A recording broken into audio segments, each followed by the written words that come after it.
வணக்கம் ரோகல் நண்பர் தமிழ் சொந்தங்கள் எல்லாம் ஃபோன் அலுவல் வெற்றிகரமாக முடிச்சிட்டு அப்போ உடனே இருக்கா வாகனத்தை பார்த்து கடவுளுக்கு நன்றி சொல்லிவிட்டு உடனே என்னுடைய தம்பிக்கு அடித்து சொன்னேன் எல்லாம் முடித்து வந்துட்டேன்னு சொல்லி தம்பி உடனே எல்லாம் நல்லபடியாக நடக்கும்னு சொல்லிவிட்டு அவருடைய காலில் வந்து ஒரு சின்ன ஒரு பிரச்சனை ஒன்று ஏற்பட்டிருந்தேன்னு சொல்லி சொன்னார். அதை கேட்கும்பொழுது கொஞ்சம் கஷ்டமாக இருந்தது. அதுக்குரிய ட்ரீட்மெண்ட்டுகள் அவரை பார்க்க சொல்லியிருந்தேன். அவர் பார்க்குறேன்ட்டு சொல்லியிருந்தார். இப்போ வந்து என்ன சொல்லுங்க, அலுவல் முடிஞ்சிட்டுது, இனி நாங்கள் என்ன செய்யணும், சாப்பாட்டு அலுவலுக்கு வந்துடணும். ஒரு வாழைப்பழம் ஒன்று வாங்கினான், சரிதானே வழியாக பாருங்கோ. மற்றது ஒரு தண்ணி போத்தில் ஒன்று வாங்கினான், சரிதானே. ரெயின் பறக்குது, இரவு வேலையை போகணும். தண்ணி போத்தில் ஒன்று வாங்கினான். அதோட வந்து பான் ஒன்று வாங்கினான். இப்போ இதுதான் சாப்பாடு. ரெயினுக்களை சாப்பிட்டு கொண்டு இனி துருவா இந்த இடத்துக்கு போய் கார் எடுத்துக்கொண்டு வேலைக்கு போவோம். அப்போ முதல் பதிவு வச்சுட்டு போகணுன்னு பார்த்துருப்பீங்க, முதல் பதிவு எப்படின்னு சொல்லி. இதையுமே சந்திக்க தயாராக இருக்கணும். இந்த நேரத்தில் இந்த ரூபத்தில் எந்த பிரச்சனை வருமென்று ஒருத்தரும் சொல்ல முடியாது. ஆனால் வந்து என்ன செய்யணும், எல்லா இடத்துலையும் போய் என்ன செய்யணும், உண்மையை கதைக்கணும்.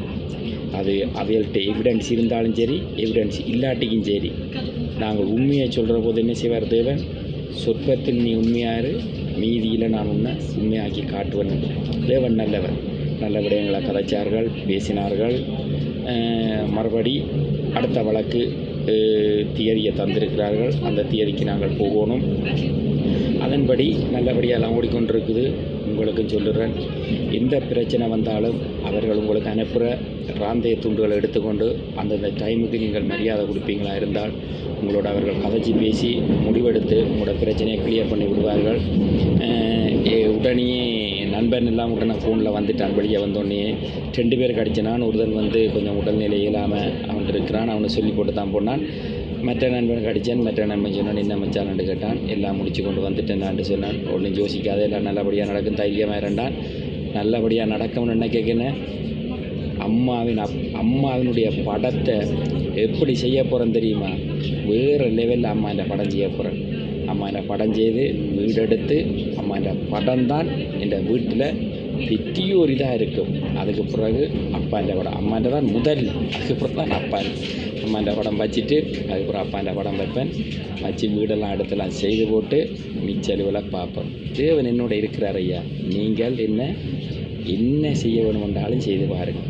உங்களோட குணம் இதுதான் என்று சொல்லி எல்லாத்துக்கும் தெரிய வந்துட்டு, உங்களுடைய குணம் இதுதான், உங்களுடைய தரம் இதுதான். இதுக்கு மேலே உங்களோட தரம் உயரப் போவதும் இல்லை, இறங்கி கொண்டே போகும், ஒரு நாளும் உயராது.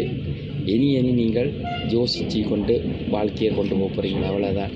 ஒரு நாளும் உங்களுக்கு எவ்வளோ கோபதாபங்கள் இருந்தாலும் எங்களோட தமிழ் சனங்களை நாங்கள் ஒரு நாளும் என்ன செய்யக்கூடாது, காட்டி கொடுக்கக்கூடாது. அது பெரிய ஒரு மனவேதனை. என்னென்று கேட்டால், ஒரு இடத்துக்கும் வேலை நாட்கள், குளிர் நாடுகள் ஒவ்வொன்றுக்கும் போகக்கில்லை, நாங்கள் இலகுவாக செய்து போட்டு நாங்கள் இருந்துடுவோம். அவர்களை கூப்பிட்டு ஒரு இடத்துலையும் கேட்க அவர்களுக்கு எவ்வளோ கஷ்டமாக இருக்கும். அதனால் அப்படி நீங்கள் செய்யக்கூடாது. செய்கிறதால தேவனும் கோயிப்பார். என்னென்று கேட்டால் தேவன் பார்ப்பார், என்னுடைய ஒரு மகனை நீங்கள் இப்படி செய்கிறீர்களே இவ்வளவு பேர் சேர்ந்து, இது நியாயமாண்டு தேவன் கேட்பார். தேவன் நியாயத்தீர்ப்பில் வைப்பார். குத்தினவர்களும் கோத்திரங்களும் என்னை காண்பார்கள் என்று வேதம் சொல்லுது. அதன்படி இதோட சின்ன பதிவு. எனக்கு பசி வந்துட்டு சாப்பிட போகிறேன். என்ற இரவுக்கு ரெஸ்டாரண்ட்டில் 70 சனமென்று முதலாளி மெசேஜ் அனுப்பிட்டார், முடிச்சு கொண்டு வாண்டு. அதனால் நாளைய நாளில் சந்திப்போம். பன்னி மலை துளிச்சிட்டு வாங்கோ, பெல் பட்டினை அமர்த்துங்கோ, சப்ஸ்கிரைப் பண்ணுங்கோ, நல்லதுகளை எடுங்கோ, கெட்டதுகளை விடுங்க, சந்தோஷமாக இருங்க. நாளைய தினம் சந்திப்போம். நன்றி, வணக்கம். நம்ம அனைவருக்கும்.